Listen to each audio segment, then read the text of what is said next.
now looking out at the vista of the Tulare Lake bed right here. It's all within what would have been the Tulare Lake bed. The entire valley was wild nature. Tulare Lake was a permanent body of water up until historic times, until settlement times. And it was probably almost an impossible concept to imagine taming all of that, or, putting it all under the plow, or cultivating all of it. Tulare Lake was wide, broad, and shallow.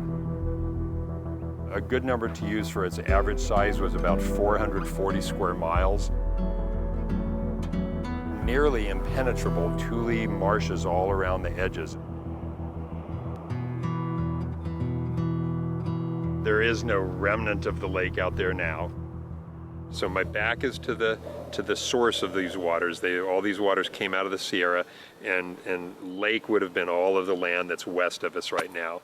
The lake basically, if you can imagine, pretty hard to picture this, but the lake stretched from here clear to the Coast Range. So where those distant hills are silhouetted there, where Kettleman City is today, Tulare Lake used to stretch from here 20 to 30 some miles across the valley to the west side. Used to be water as far as you can see. If the lake were back in its original size, we would almost feel like we're at the edge of the ocean. We would see water extending many miles from here.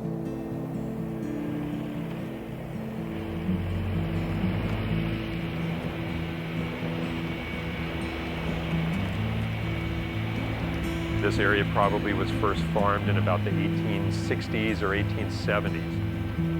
There were still streams flowing through the valley, but those streams were now being diverted and used to grow agricultural crops. And so Tulare Lake disappeared many decades before we built the first dam on any of these streams in the Sierra.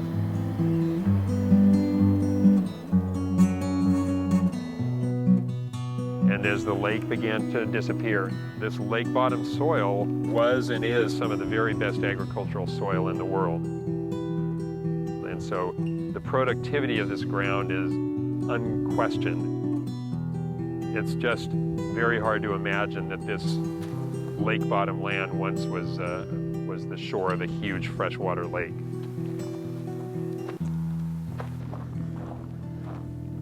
I worked for J.G. Boswell for 26 years. And the last 7 years of that I was a board of director. And I mainly just took care of the cropping and agricultural side, and I was a ranch manager of the Corcoran Ranch, which is a 200 square mile ranch operation. What's the significance of J.G. Boswell down here? Well, they're the largest landowner of what's left of the Tulare Lake.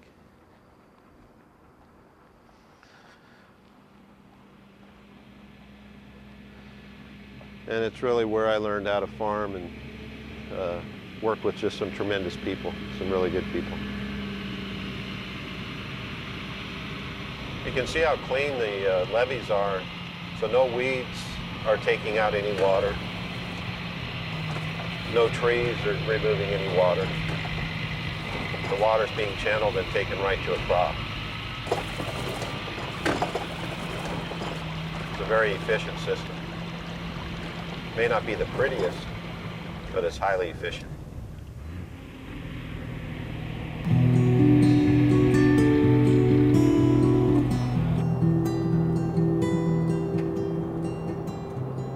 We're headed down into the Tulare Lake Basin, just south of Fresno County, which I just read in the paper, once again, is the #1 agricultural county in the entire United States.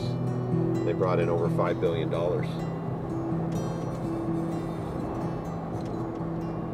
The San Joaquin Valley, and the key to its tremendous output is the weather. It's the environment. And it's kind of like a greenhouse. and you have the capabilities to put water on when you want to put water on because it's not constantly raining or you're not getting things done in a time when it's not beneficial to the plant. And you can take advantage of that environment as long as you can get water when you want it.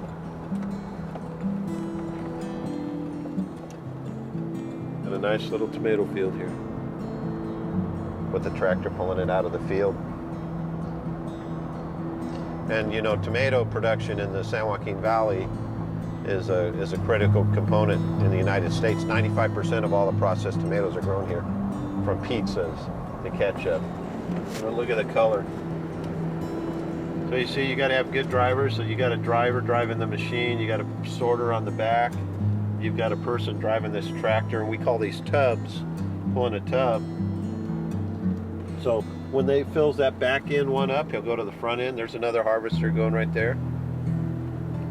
That's pretty ass kicking, huh? Yeah.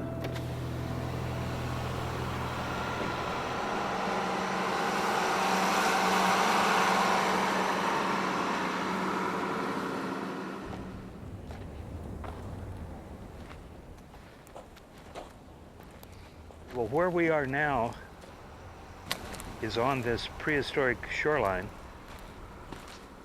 and of Tulare Lake, just about in the middle of the state between San Francisco Bay Area and the Los Angeles Basin. We're looking on the ancient shorelines for the oldest artifacts that were left here from the first people who inhabited this area. And it doesn't mean we're not going to pick up something that's not as old, because we did have hunters come in here afterwards as the lake dried up. You know, back when the early people here, this would all be underwater. You can imagine the wildlife that was here, especially the waterfowl and things of that nature, and all the native grasses and what have you. Clams, mussels, fish, turtles, everything that goes with a lake environment. You can imagine. Thousands of people lived around this lake at the time of European contact. If I don't find something today, I'll find it maybe the next time. So a lot of it's just luck, just by chance. Kind of depends on the condition of the soil, surface.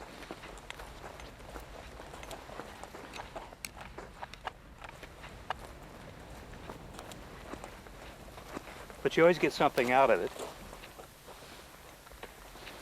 You get that satisfaction, at least, you know, I'm trying to help. I'm trying to help with the puzzle.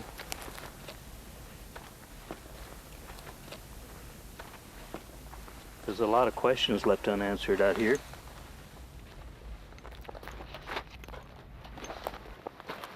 Every day I learn something new. You know, the water world's like the camel groped by the blind men. Each one felt a difference. I learn something new every day. I mean, something big. Some new whole wrinkle in the... It's such a huge... You know, there's over 450 water agencies in California. Everyone's got their own intrigues and inside politics, everything from the Bureau of Reclamation, the Department of Water Resources, Metropolitan Water District, Kern County Water Agency, Friant Water Users. Every little tiny town and village has water problems. I don't think it's humanly possible to know everything there is to know about water. Most people, me included, drive over this road and they have no idea what this is. I just drive over a ditch and think, well, it's just another ditch. I don't know if it was a freshwater ditch, if it was a drainage ditch, if it was a farmer's canal, if it was a government canal, whether I paid for it with my taxes. I do know that when you're in a desert Every critter from an insect to a human being is going to look for the water.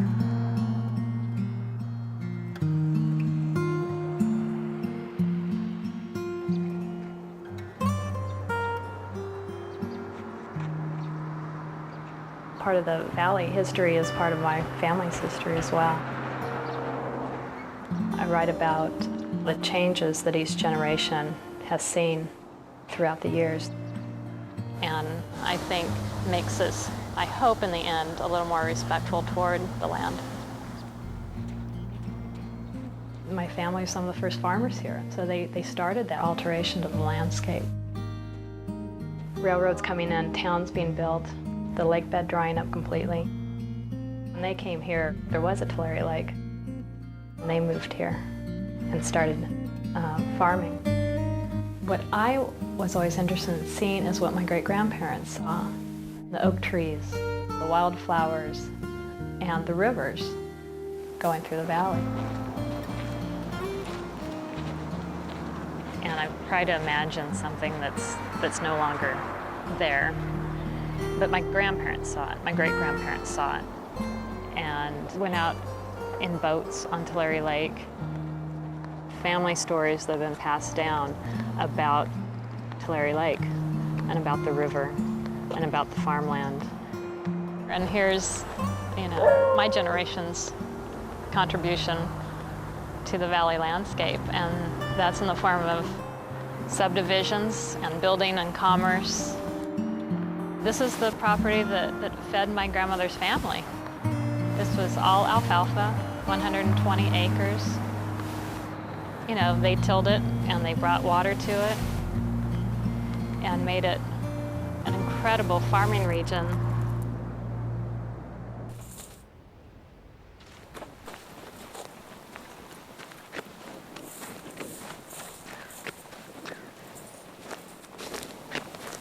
Okay, watch the barbed wire here. It's just high enough to trip you.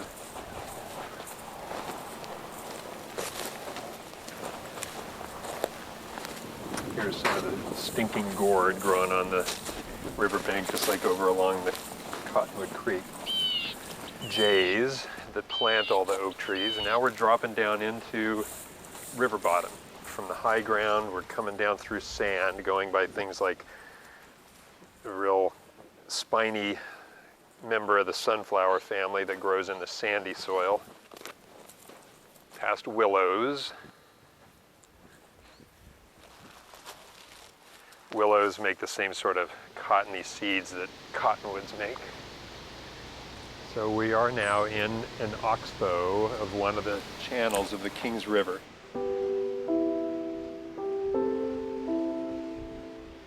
This would have been flowing water headed out to the Tulare Lake. Coming clear from the Sierra, water on a landscape that doesn't get enough rainfall to support trees. When we began planting crops in this portion of the Kings River, peaches or plums or apricots, those trees began using water that once flowed down the stream and filled the river. Water that once went out and formed a giant lake, Tulare Lake. After enough decades of having that happen, the lake continued to shrink and shrink until the lake disappeared. In the old days, the river was so full so much of the year, every year, that water filled all the land nearby into a broad band of oak forest. It probably looked something like how people imagine Sherwood Forest, with a solid canopy of trees above. Gigantic oak trees covering many square miles, extending from many hundreds of feet to something like a mile in width here at the edge of the river. Underneath the overstory would have been young oak trees, willow trees, cottonwoods, ash trees, and below those were the California blackberry, wild rose, elderberry, the sagebrush, the stinging nettle, Santa Barbara sedge, and the creeping wild rye. A rich, layered forest of bright, lush green filled with a tremendous variety of birds and animals. It's the sort of place where in the early valley, grizzly bears would live along these different major rivers and creeks that filled Tulare Lake. I feel like we're a little bit poorer because we do not have very many early photographs from the early days of a place like this. Most people didn't think that it was important. They took pictures of buildings and, stores and a graduating class from a school, but people were not photographing the creeks and the waterways and the habitat.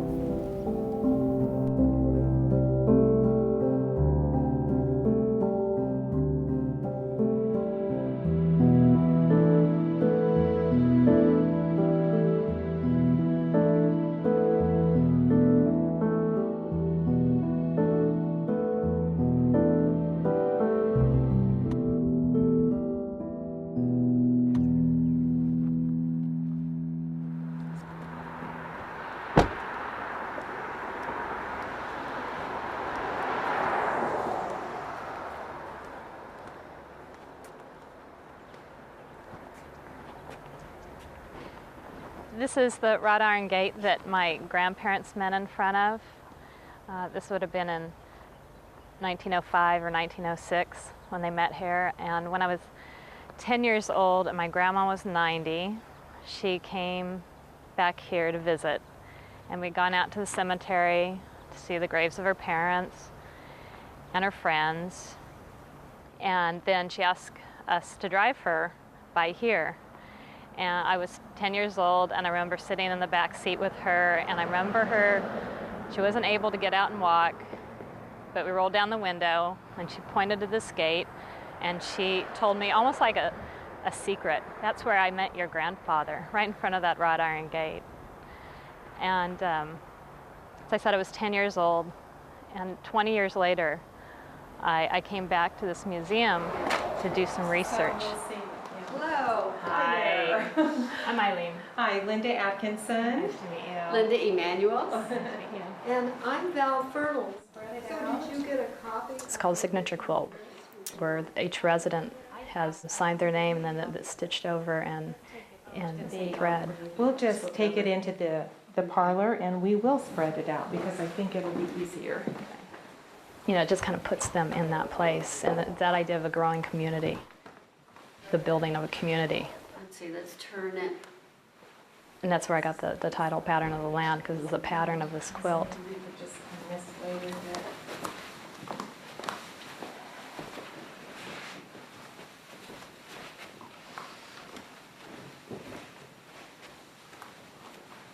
They used to have quilting parties, and the ladies in the group, they would all get together and they would piece the top, then they would quilt them. And I've seen these from other communities. They would sign it. At this edge is Mr. J.W. Beaver, my great-grandfather. And right here is Mrs. Kate Beaver, and that is my great-grandmother. They were married, and they became a part of this community at the time this quilt was made in the early 1870s.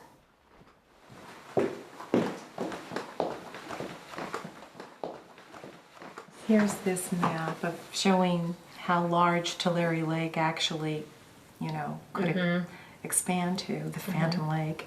And then, I don't know, does it give a date at the bottom? 1910. Yeah.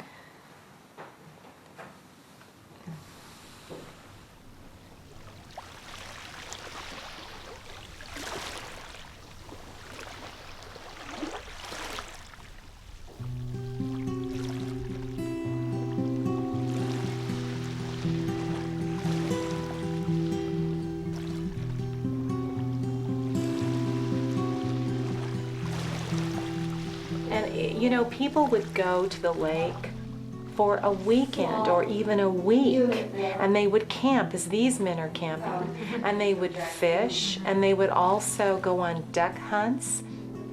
And actually my husband's great-grandfather, he helped support the family by shooting ducks and selling them. And so it was really kind of important to our community all those many years ago.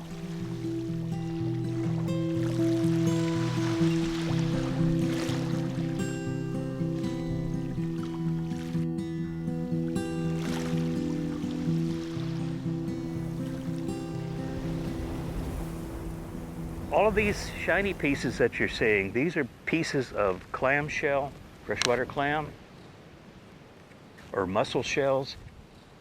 And you'll find these completely all over the lake basin. Mostly along the shorelines, but you'll find these everywhere. If this were the old days, when people occupied this area, this would all be water out here. And this would all be swampland, more or less all through here. Swamps and sloughs, what have you. This would probably go, maybe 20 miles of water this direction. What is this right here? See here?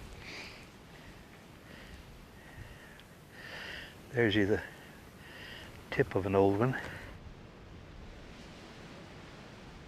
Probably it's the tip of a spear point. Say 10,000 to 13,500 years ago. These would have been fabricated by these hunters. How many people could just pick up a rock and fashion that? You know? We brought the tomatoes in from the field. We're conveying the crop up. That water is actually filling up the truck, and the tomatoes are being flumed out.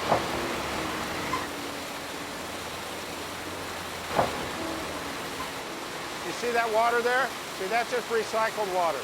Now, look at the line for the organic water, totally clean water. So that's a very slow process. You have to clean everything out, okay? So it takes a long time to fill up the tube.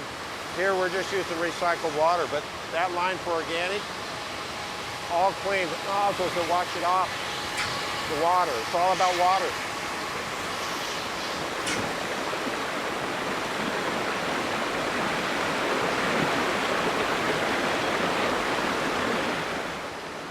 On the dice line, there's steam peelers that are taking the peel off, the outside peel, and they're being diced. The rest of the tomatoes are going through a flume. They're going through a series of screens. There's the screens up there, depending on the thickness that you want, the fineness of the product. Check it out. It takes a lot of water.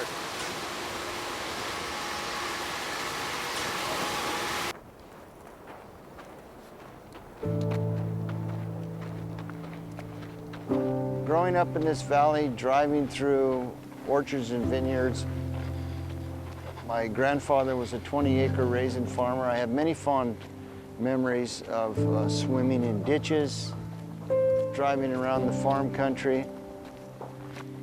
You know, I think it's really one of the most amazing places on the planet. We had these lushly vegetated rivers coming out of the Sierra. We had the largest lake west of the Mississippi River. People have no idea now. It just looks like a big, empty, flat valley.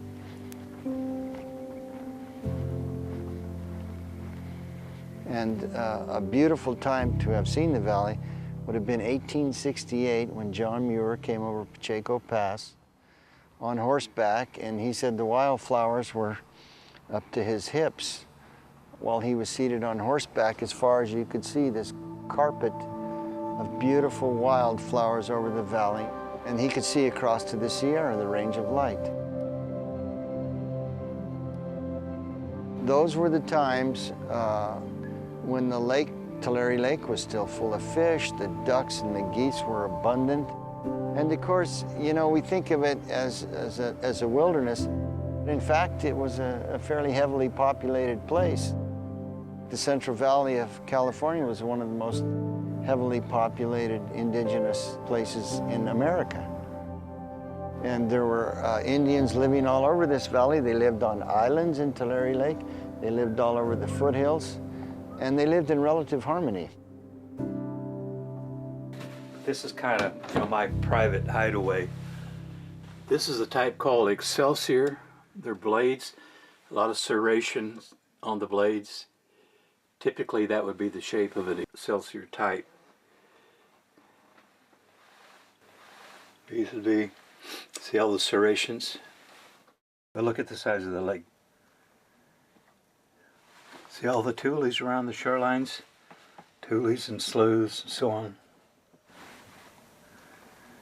All the ones with the little tips on the bottom, those were first found in caves in Nevada. Gypsum Cave was the name of the cave. So there was a gypsum cave culture that made their way out here too.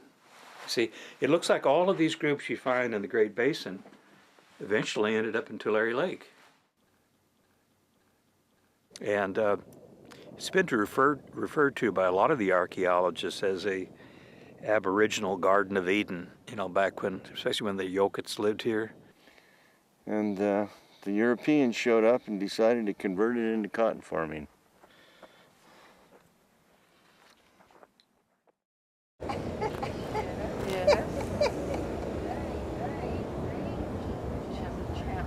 And the baskets, I know for sure, you know, that our people used them. And I don't know the word for it. I know a lot of people say it's art, but it's not art either. It's our stuff that we use. Yeah. And that's what I plan on doing, is making these things so that we can use them again. Even though we have our Tupperware in our dollar store, we still want to use our baskets.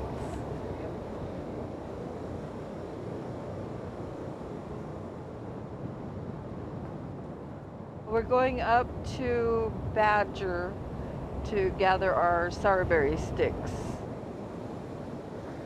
One of the things that we wanted to get out to our people was that when we take them to our gathering area, they have to ask permission and, you know, get in touch with the people who showed them the spot.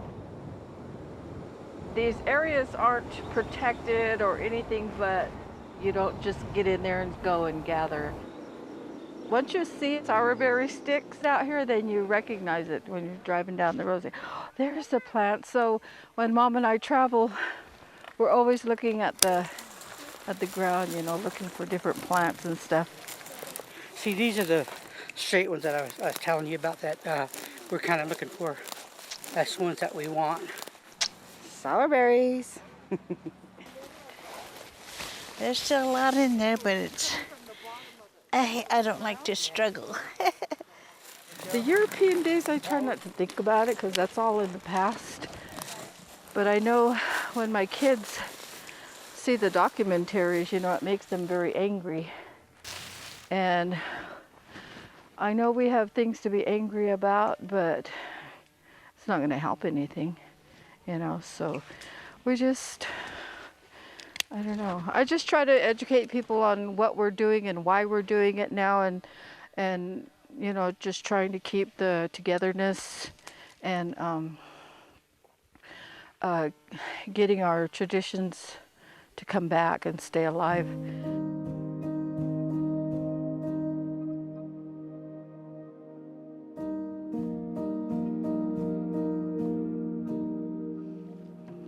I mean, you see how many different tribes that it's brought together today.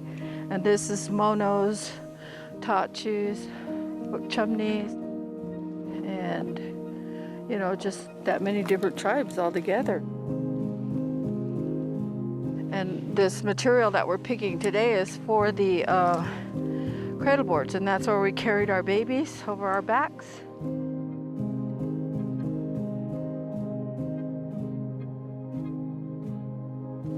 Yeah, those are pretty straight ones.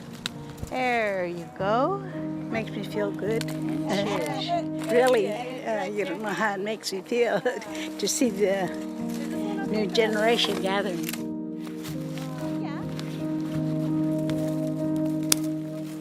It's a sight to see for no person. It's a real nice feeling. See how pretty red they are for the color? That's the kind you want.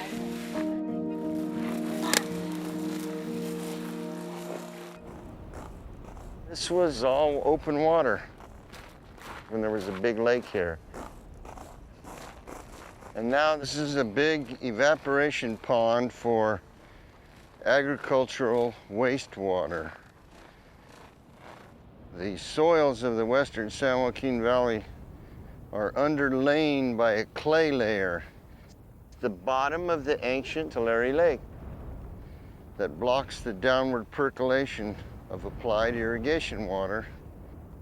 Whatever in the soil that gets dissolved goes in the shallow groundwater and can get into food chains, plants, and then it gets into insects, and then it goes on up through birds and mammals and humans. And of course, the real problematic one is the selenium. If the selenium level exceeds 2 parts per billion in the water, it becomes dangerous for wildlife. It's like a drop of water in an Olympic-sized swimming pool. And so it's poisonous water, and they have to find a way to get rid of it. And the cheapest and easiest way to get rid of it is to evaporate it.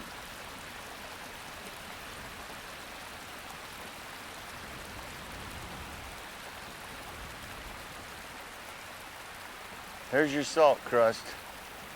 This is what brings down civilizations. Too much of this, nothing grows.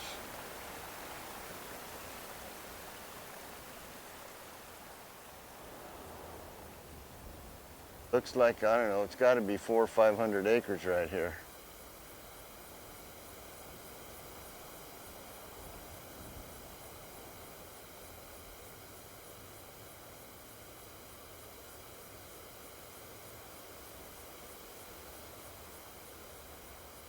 So this is Rachel Carson's Silent Spring. And it's not pesticides that's the poison, but it's minerals that occur naturally in the soils on this side of the valley. And the problem that they've been unable to solve for half a century is, where do we put all this salt and the poisons, the trace elements, the heavy metals? I think it all depends on your intentions and what it is that you want the landscape to do for you. My grandmother was born here on this piece of property 120 years ago today. And she's a very sentimental person.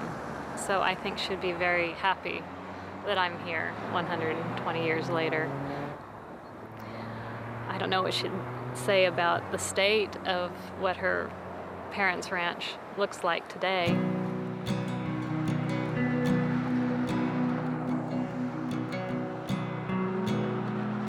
Somebody moving here from out of state in this day and age, they see brand new subdivision with nice street lights and maybe a gate across, in front of them, and they might say, oh, okay, really nice place to live.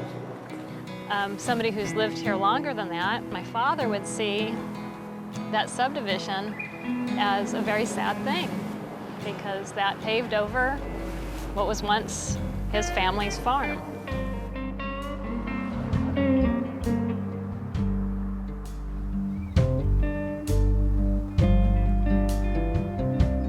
It's almost like that lake never ever existed. Only 2 photos out there that we've found. It's almost like it never was.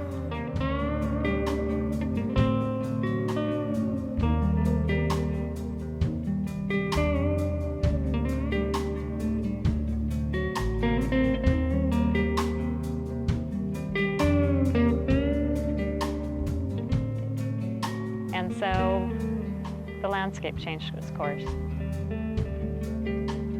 It's just too bad that it happened so quickly, so drastically. And I think with little concern for how it was going to affect a few generations down the road.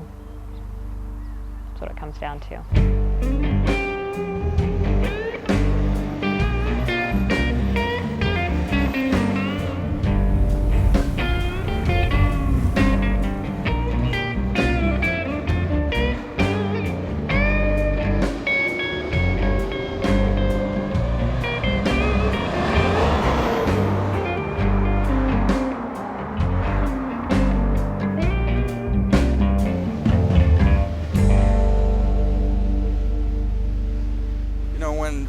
around the lake bottom area, and you hit some of these small towns. This is Stratford. You know, you try to assess why these communities are impoverished. Is it because of the drought, and whether it's environmental regulations, or was it the San Joaquin River restoration and bringing Chinook salmon up the river? Like today, that's a lot of argument over that. So, you know, the first time I came to Stratford, I saw this, and I asked, when did this occur? I mean, is this in the last 5 years or 15? Is this decades we're talking about? Yeah, this must have been the watering hole, the local tavern.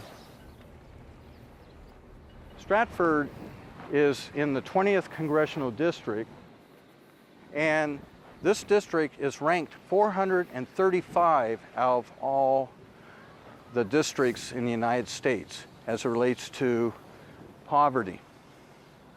It's at the bottom. Well, if you know some of the vacant buildings on these streets, it happened over a series of several, decades, obviously. Basically, since the mechanization of farming, this town was originally a farm labor town. It was also a railroad spur where they'd load up the railroad cars with wheat. And as farming became mechanized, obviously the town shrank, businesses left, and then this next wave is actually from the lack of farm water, where there's just not enough water for the farms to farm, so there's no work for the farm laborers. Mm-hmm. What do you think would bring this town back to life? Well, I mean, for some of these vacant buildings, they're obviously too far gone to do anything. Yeah. The biggest thing that would help this economy is water. We need water here, and that would supply jobs and bring new businesses to this area. Where water goes, food grows. Where water grows, food grows. See, this has been going on for decades. A battle over water, who has first rights to it, who has control over it. Drinking water, water for irrigation, proper treatment and reuse of water in these types of communities is a real challenge.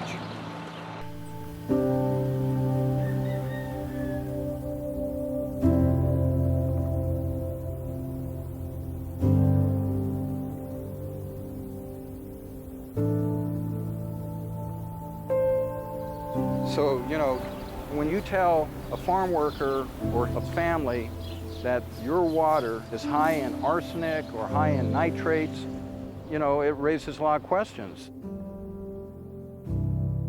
We were promised when the water went up to $45 that we would get clean drinking water. We would receive clean drinking water, which has not happened. Lavando nuestra higiene bucal, y en muchas ocasiones tenemos que comprar suficiente agua, hasta 6, 10 galones cada 5 días para poder sustentar nuestras necesidades, porque el agua está mal. Y el costo muy alto, y todos tenemos que todavía comprar agua por fuera. We're here as residents, and we are all low income, and we're here to protest this because we need the board to be figuring out solutions how they can provide us safe drinking water for a fair rate. Our water and air power is okay. With the filtration system coming in, we will have better drinking water if the community will pass the 218. I'm sorry, you said the water is drinkable? The water is drinkable?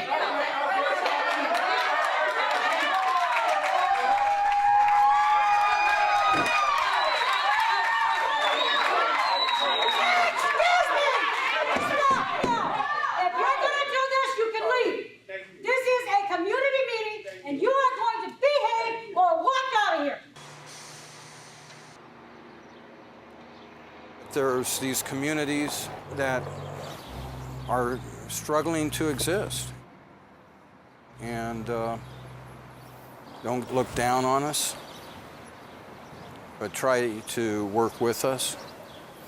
Don't just come and say, here's all the things that you're doing that aren't right, but here's how we can help. And I think that would go a long ways. Try to simplify the water issues. It's where should the water go and why, and who is going to determine its highest and best use? We had an opportunity, for example, this winter to store a lot of water in San Luis Dam, but a decision was made that that water needed to flow out the delta and to protect fish, and they didn't store that water. Now we're in a drought that's probably the toughest drought we've been in 30 years.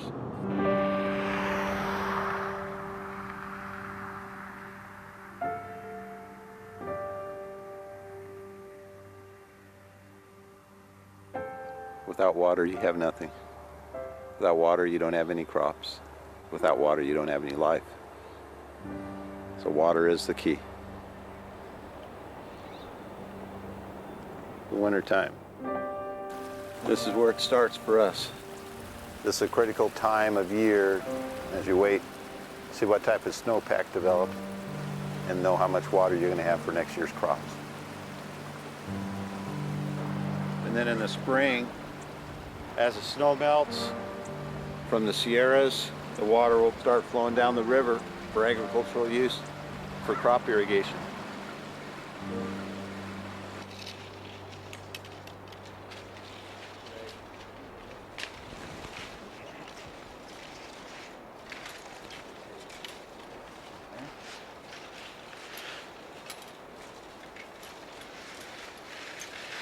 One reason why snow is so important to California is that in most years, when we're fortunate, it accumulates during the winter, November through March or April, a rather large volume, and it's essentially a frozen reservoir. Our built reservoirs are relatively small, very small compared to the volume of runoff from the snowpack.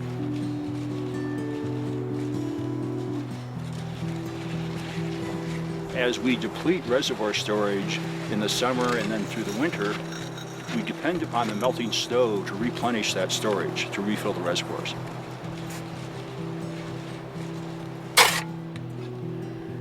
Call it 59. And that's what's so dicey now with, all the issues of climate change.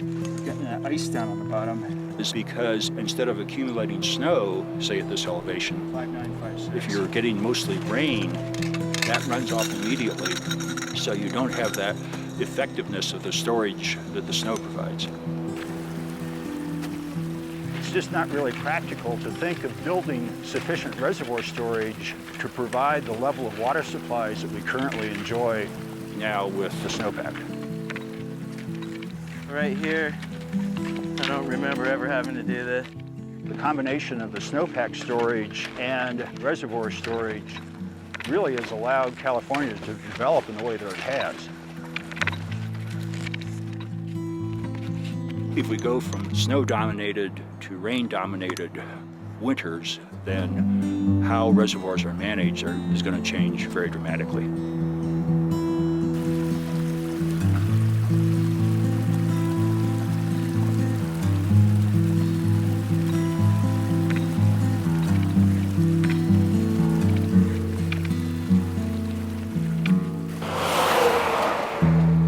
Highway 41 is the historic shoreline for Tulare Lake. This highway? Yes. Yep.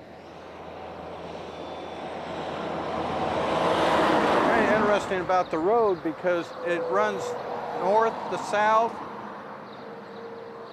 It really shows a stark contrast. About here on the west side, here's the Kings River flowing, pretty much intact, flowing into the Tulare Lake Basin, and ultimately how it ends up down in the lake bottom.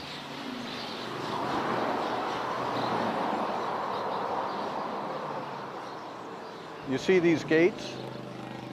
From that point on, there's no river.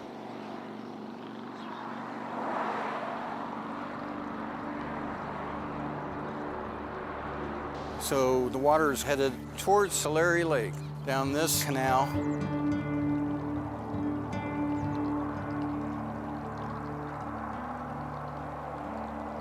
All the way out, that great expanse would be the Tulare Lake, that dry area right there.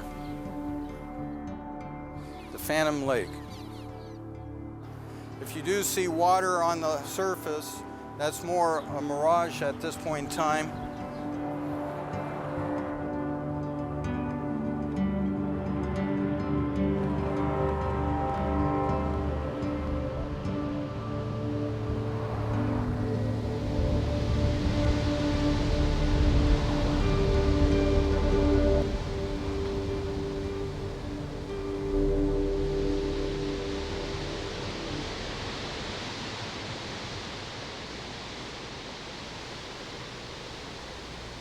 You know, we just crossed the highway and you look there and you see all the trees.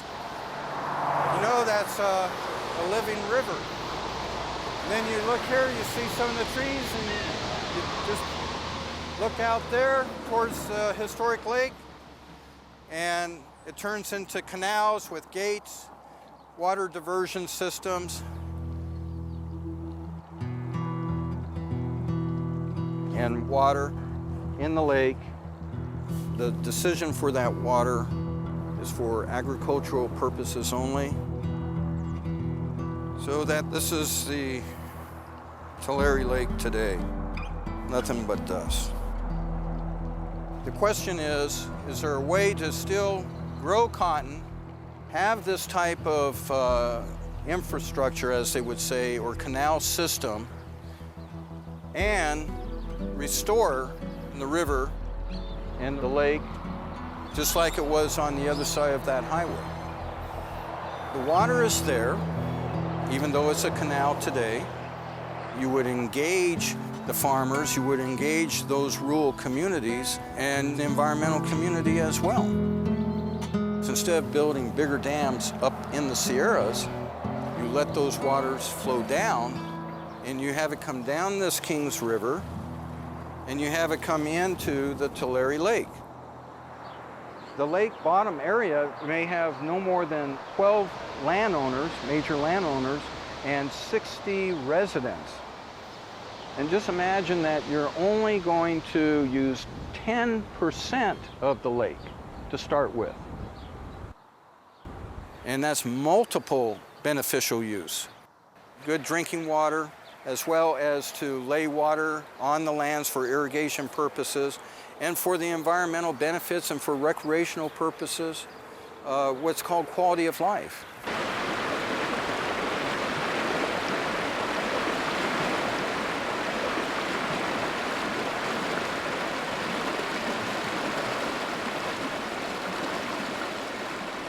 Almost everything on the floor of the valley today is managed water. There's very little water that is not, I mean, it all belongs to somebody, to an irrigation district, a grower. It's, you know, it's on its way somewhere for some sort of use, a town, primarily farmland though.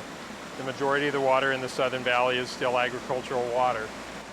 The spot where we're standing is where the tractor has a siphon down in the water, and it's using a pump to suck water up out of the large canal. Following through the pipe here, being placed out in a wetland here where the farm ground was relatively marginal. It was pretty tough to grow good crops here. It's the sort of ground where water on that same ground can support tremendous habitat and wildlife values. And that's what's been done here with an interested private landowner.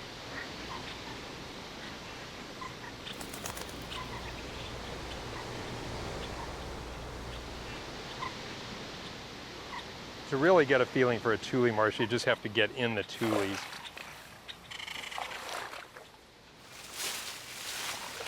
There really was no easy place to cross the tule marshes in those early days. As farming has changed the landscape, we're literally in what might have been farmland 5 years ago.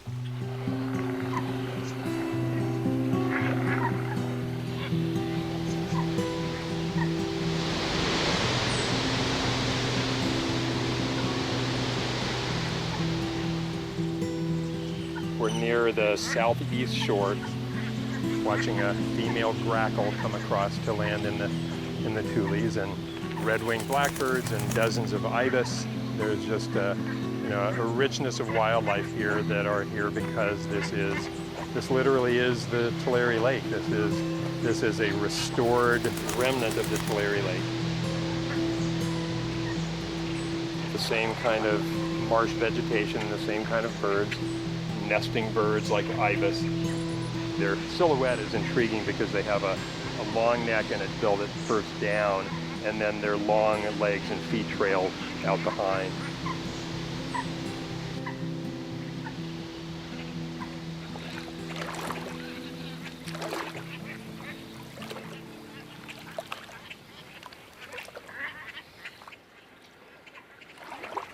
Right at the edge of the water where it was shallow, this is where the plant grew that gave the lake its name. The Spanish word from an Aztec word for the kind of plants that grow in a marsh. And so a marshy area where tules grow is called tulares. Los Tulares, which are the tule marshes. When I was a college student in Fresno, this is the sort of thing I would do between classes. I'd walk with usually bare feet or tennis shoes out into a tule marsh to look at bird nests. It's an egg of an ibis. Now here, there's one spot where a little bit of dried tule stem stuck to the shell to see the original color. This one is one that never hatched. That's why it's been bleached by the sun, but you can see the original color on this side was a really gorgeous kind of sky blue, robin egg blue. But this was in a nest where some eggs did hatch. This one may have been infertile, something may have happened, and so this one was left in the nest. I'll just put this back where it came from.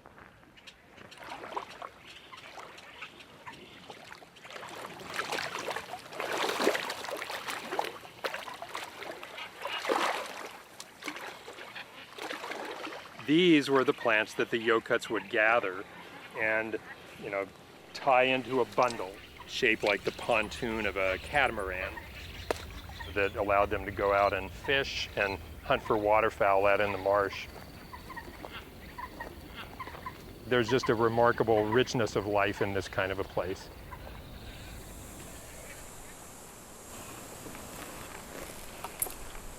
The language, the reason we started was because Mom said she wanted someone to talk to. And that was my main goal, was to be able to talk to Mom. When you understand the language, that's who you are. It's like the hellos in the different languages. That's how it tells me what tribe you are. Oh, we just say, hidet. That's hello, hidet. The Tachis, they say, he yeet. So when somebody tells me he yeet, I know that they're usually Tachi. Well, in the olden days, they were for sure Tachi. It just actually is just the fluent is Jennifer's and Dave's uncle, and he lives in Rosigen. Yeah. His name is Felix Aicho. And Saturday's gonna be his birthday, 96, huh? Yep. And me, I'm just learning again.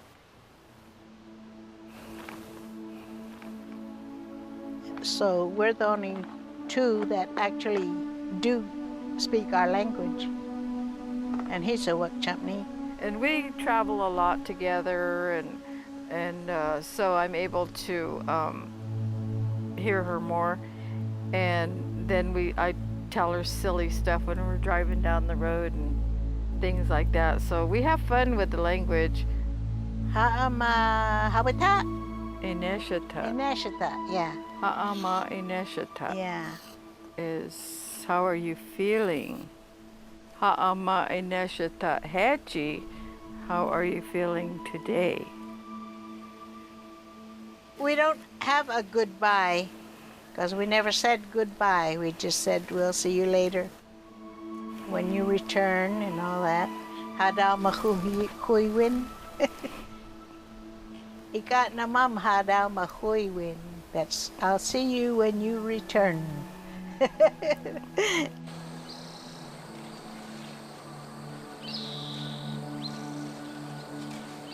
This is along the edge of the largest river that filled Tulare Lake. The Kings River was and still is the largest of the rivers that flow out into the Tulare Lake bed.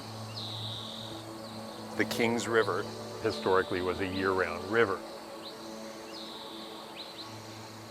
The connection with Tulare Lake is one that the Native Americans would have known immediately, because every year they would get in a boat that they would build up along this stretch of the river, and they would follow the river all the way to the Tulare Lake. At certain times of year, the lake was so full of fish and waterfowl that that's where they would make their living, and then they'd have this sort of annual migration where the people would then move back up into the low foothills and stay along the edge of the river here.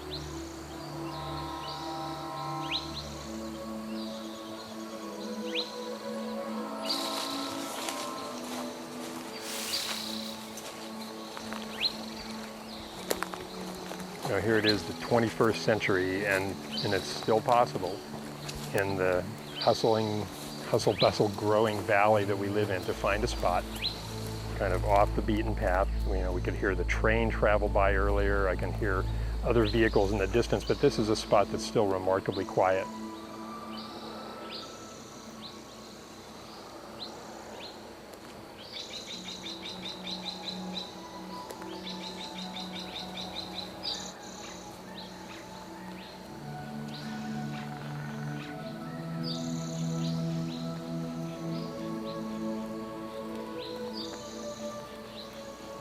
For most of these native habitats, at least on the floor of the valley, the numbers we usually hear are that for most of these areas like this, we're down to somewhere between 1 and 5%, that usually somewhere between 95 to 99% of the original prairie and vernal pools and marshes and forest areas have been converted to farmland or neighborhoods or urban areas. So there's very, very little left. We've got just remnants here and there.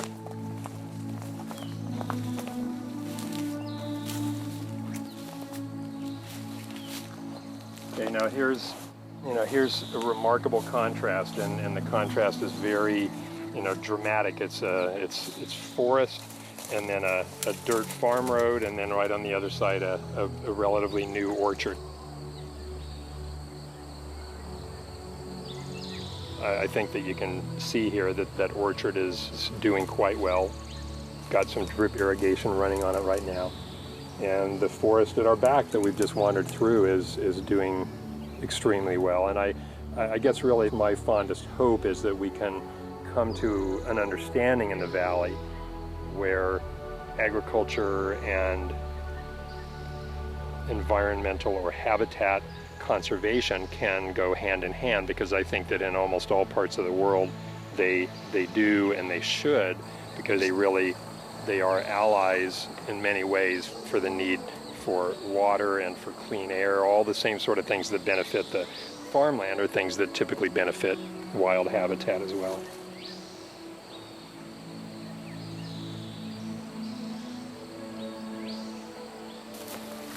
I don't think there needs to be an adversarial situation between those two entities. If we are allowed to view ourselves as being in opposing camps, I don't think it's good for either one. I think it ends up creating an artificial hostility that doesn't need to be there.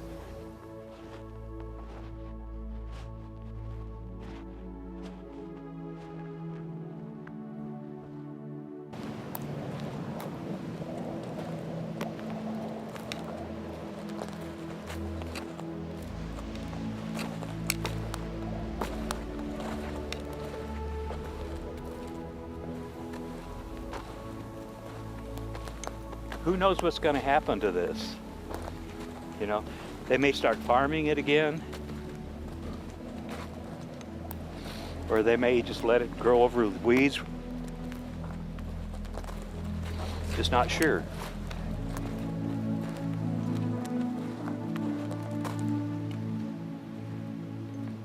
I suspect at some point the lake's going to come again.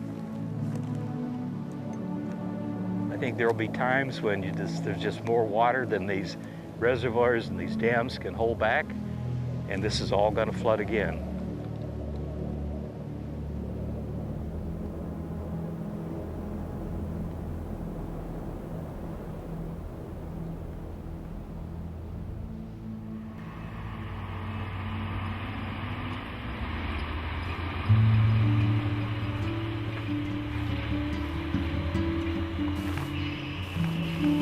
I started about 19 years ago working with Clara Charlie. She didn't have anybody to work with, and me and Mom were going to her classes, and I really wanted to keep making baskets because I knew it had to be in me somewhere. This is my first time, I don't know. I just try to educate people on what we're doing and why we're doing it now, and getting our traditions to come back and stay alive. We're supposed to be the caretakers of the land. You receive from the earth, you have to give back to it.